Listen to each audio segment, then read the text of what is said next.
はい、ありがとうございます。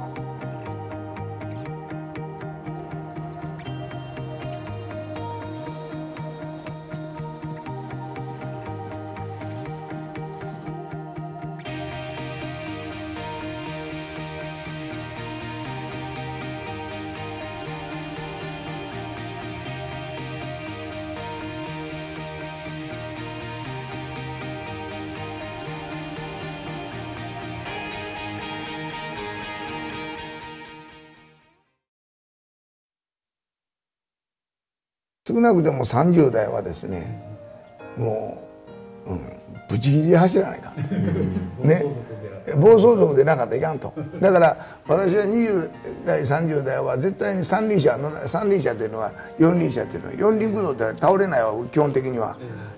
まあ二輪車しか乗らんと。二輪車いうのはね、暴走すると必ずぶつかるわけです。だけどもうぶつかってもいいと行くと、その先は考えないと。20代はねやっぱり第一で、20代で一人で65年にヨーロッパへ行ったんですよ。ヨーロッパに行った時に金がない、言葉できない、知識ない、体力ある、意志があるというだけなんですよ。それでね全然問題なかったですよ。よし1回しか死なないと、ならば1回死ぬ分だけは全力でいくと思ってずっとやってきて、この神戸港に帰ってきた時は700円ぐらいしかなかった。そのおっしゃる通りで、俳優ってこう言われたことをこうやっていくっていうことの繰り返しだったんですね、20代は。でももうちょっと僕もこう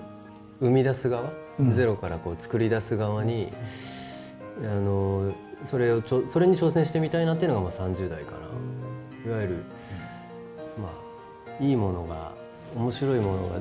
ドラマとかがないって文句ばっかり言ってんじゃなくて、ないんだったら作ろうよっていう、自分でこう積極的に作ろうと思ってますね。建築を見てるうちにご自分が作るもののアイディアがどんどん湧いてくるっていう感じなんですかね。アイディアも湧いてくるし、何よりも好きになるじゃないですか。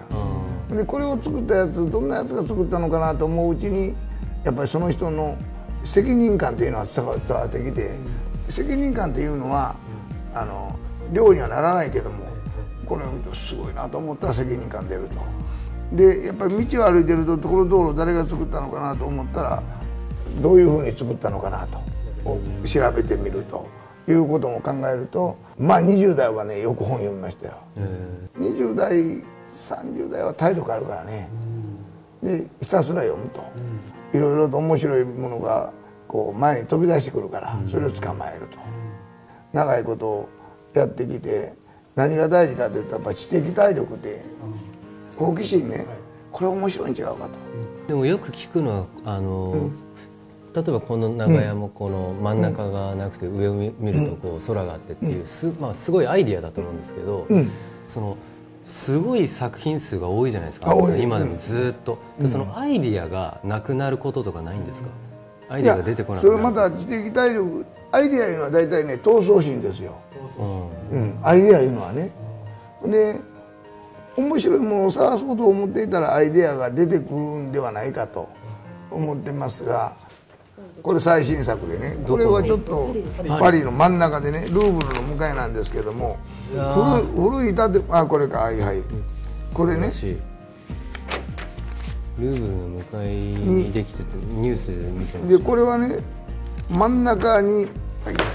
美術館ですか？これ美術館で、なんかものすごい複雑な歴史を持った建物なんですよね。こういう建物にここへもう一つ入れたわけですよ。外はそのままです。外はそのままで、ああなるほど。中にね。なるほど。でこれが人間ですからね、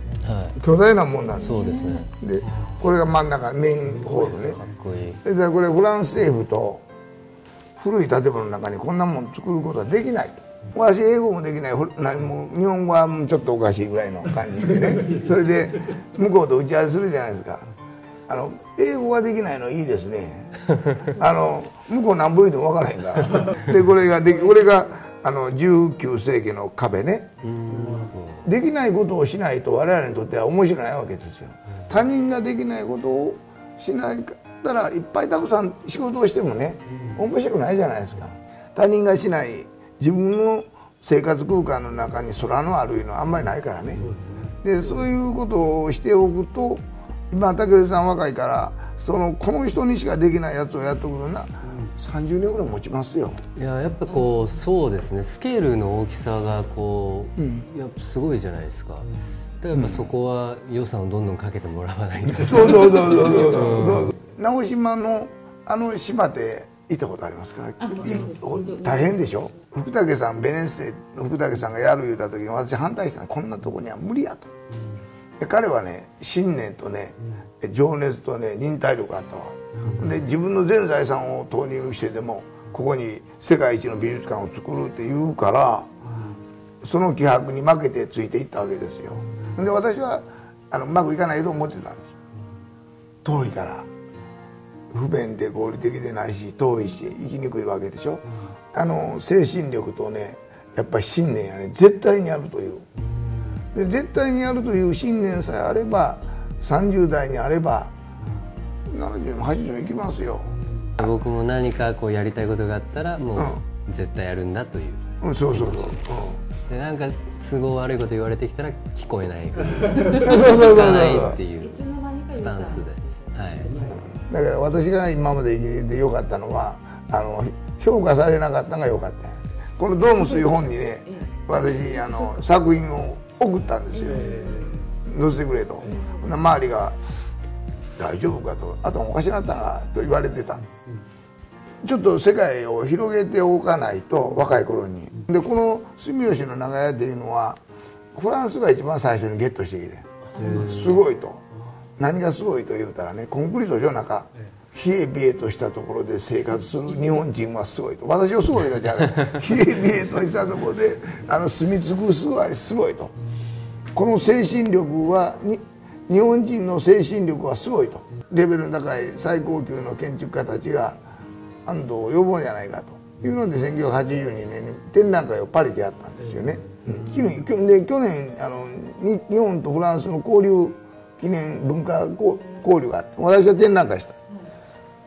それのことを考えてみてもやっぱりこの言葉ができなかったも精神があればね、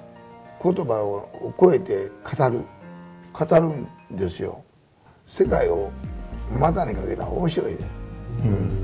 世界進出のきっかけがご自分でこう送ったっていうのがすごいですよね。何考えてんねんと、まあそれはもちろん分かってますけども、でそれならば面白いやつがいるという。でこれから地球が一つじゃないですか。世界を相手に頑張ってほしいな。まあ具体的に言うとやっぱ韓国ドラマとかって、なんか世界中で見られてるじゃないですか。そうやっぱり、じゃあ日本もできるはずだし、まあ、自分が世界進出っていうよりかは日本の作品がもっと、まあ、最初はアジアなんでしょうけど、もっと世界中で見られるようになってほしいなっていうのは思いますね。夢かけて走って気迫のあるところへ来る、その代わり失敗もある。我々失敗ばっかりやから失敗してもええわいう。やっぱ失敗とかやっぱ怖いですもんね。失敗したくないって思っちゃいますけどね、硬くなっちゃうところだからあるけど、こうした方がいいですか？いや、失敗した方がいいわけですけども、やっぱりうまくいかない時もある。そうですよね。ね、あるもんですよ。で我々は建物この本でもそうですから、できてから載せてるからみんな成功してると思ってるわけですよ。でそこにできるやつの以外に失敗してるものがいっぱい、底辺がいっぱいおるわけですよ。でそのできたものを本に載せてるわけでしょ。だから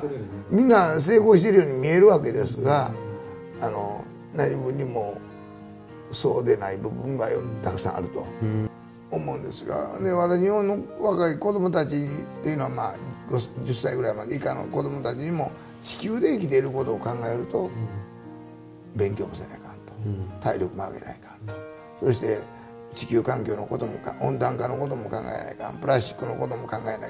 ん、いろんなことを考えながら自分がどこで勝負するかと。いわゆる武さんのやってるように心を大切にすると、心を響くものを大切にすると。昔からあるものの中に心の世界があるじゃないですか。心の世界を表現してほしい。で心の世界があれば結構いきますよ。地球の中で生きないと地球人として老人を大切にしたい、子供たちも大切にしたい、両方大切にしたいんですが、その間にこれを結ぶのは心しかない、精神力しかないんですが、日本人は古いものをどんどん壊していって、その中でね芝居とか映画とかいうのはここの世界やから、その世界を広げてもらうと、それに食らいつくやつが一人いればいい。聞いててその表現するっていう、まあ芝居でも多分建築でも、まあ何でも一緒だと思うんですけど、まあやっぱり安藤さんぐらい自由にいないとな、表現者っていうのは自由にいないといけないんだなっていうのは思いました。やっぱこうその力が抜けてるとか人の話聞かないとかってなんか冗談みたいに言ってるけど本当に大事で、やっぱこう監督に言われた芝居だったらね、監督に言われたことをやろうとするともうやっぱりその時点で型にはまっちゃってるものしか絶対出てこないわけですよ。やっぱり僕の上の世代の俳優さんとかの話聞くと何にも聞かないで本当自分の好きなように自由にやってる。でやっぱそれが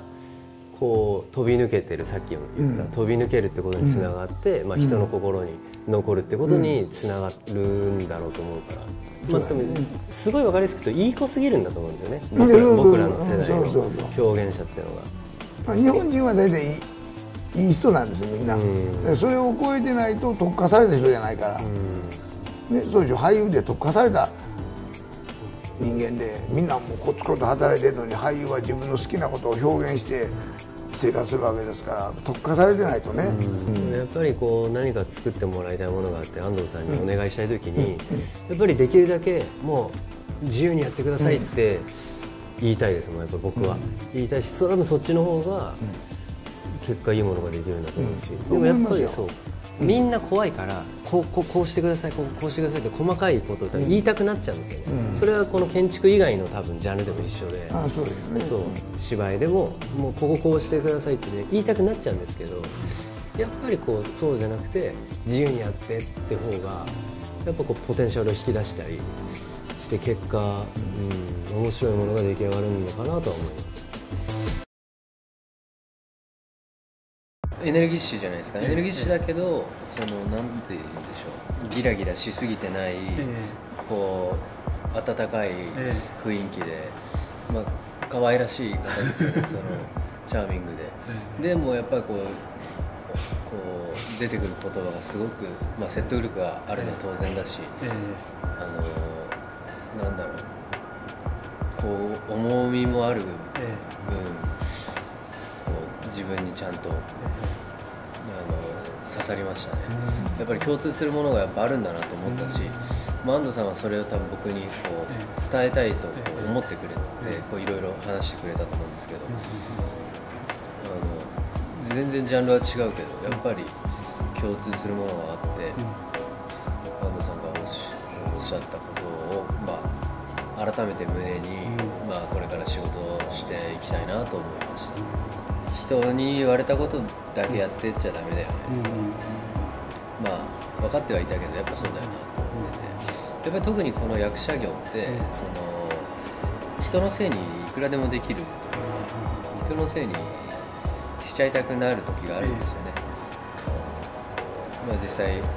督に言われたことをやってればいいんだと、これでダメだったらもう監督のせいだみたいな風にいくらでもできるんですよね。だけどやっぱそれだけじゃそこまでの表現者にしかなれないんだな、やっぱこう、まあ、いい意味で話を聞かないというか、やっぱりこう飛び抜けていく人っていうのは、そうじゃなかったんだろうなと思うんですよね。こう言われた通りやってるだけじゃ絶対なかったんだろうなと思ったり、こうなんていうんですか、改めてちょっとこう気が引き締まったというか、背筋が伸びたというか、ちょっとこのまま今日の話がなかったらこのまま怠けて言われたことだけやってる役者になっちゃってたかもしれない。共感できるところしかなかったですね。やっぱりこう全然世代も違ってジャンルも違うはずだけど、もう全ての話に共感できました。そうだよなと思われた。安藤さんの人柄を知る前に作品に触れてるから、怖い人なんだろうなってそうね、思いますよね。思いますよ。それぐらい僕はお会いしないお会いする前に、それぐらいのコンクリートの冷たさと、でもスケールが大きい分のやっぱ迫力と圧があって、そこがすごいかっこいいなと思って好きになったんですけど、少し冷たさを感じる中にもなんていうんだろう、緑だとか光だとか、そういったところでの、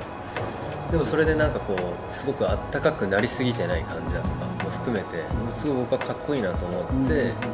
好きなんですけど、もちろん安藤さん自身にもそういうセンスだとか尖ったセンスだとか感じる瞬間もありますけど、基本チャーミングな方ですよね。キャラクターはね。型にはまったものを作ろうとすることによるなんていうんですか、表現のなんか窮屈になっていくというか、やっぱ面白いものが生まれないと思うんですよね。30代が挑戦だと思ってたんですよ、もともと。ちょっと前まで20代後半ぐらいまでは、当然20代も挑戦だったし、ずっと挑戦なんですけど、ちょっと前まではいわゆる地位を確立して、なんでしょう、上がりたいと思ってたんですよ、いわゆるちょっと楽になりたい。そうもうその戦場から離脱して隠居生活みたいなそういう生活がいいなと。でたまに面白そうな企画があった時だけ戦場に戻ってきて、そこではやるけど終わったらまた戻ってみたいな、ちょっと上がった生活をしたいと思ってたんですけど、ちょうどやっぱここ 1,2 年ぐらいでそれが気が変わって、戦場を移してまたチャレンジャーとしてゼロからやっていきたいなと思って、具体的に言うと、やっぱ今までは、国内日本っていう多分戦場で、一生懸命やってきたんですけど、階級を上げるっていうのがすごい分かりやすい、階級を上げて、アジアをフィールドにまたそこでチャレンジャーとしてやっていきたいって本当ここ 1,2 年ぐらい思ってたんで、まさに今日の安藤さんの話とリンクして地球をね規模に考えてほしいってことと、30代は挑戦だっていうことですね。僕は本当そういうつもりでいたので、なんていうんですか、お見通しだったのかもしれないです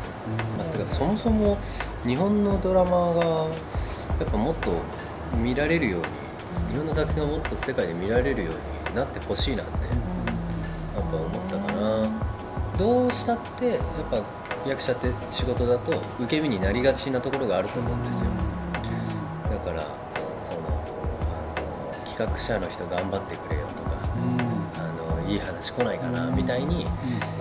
普通だとなると思うんですけど、なんかそれを言い訳にしたくない、なんか人任せにしたくないっていうのはありますね。アジアでたくさん見られる作品がないって言って文句を言うんじゃなくて、ないんだったらやっぱり自分でどうやったら作れるんだろうとか、どうやったらそれが実現できるんだろうってことをやっぱり考えて行動に移していくべきだと思うんですよ。ちょっと面白かったのが、アイディアが本当にずっと枯渇しないでどんどん新しいものを作られてるイメージじゃないですか。でなんかそういうなんていうんですか、アイディアが出てこなくて悩まれたりしたことあるんですかって言ったら、アイディアっていうのは闘争心だよっておっしゃってました。それいい言葉でしたね。そうでその後違う話になっちゃったんですけど、その闘争心だよっていうのは、つまり安藤さん自身もやっぱり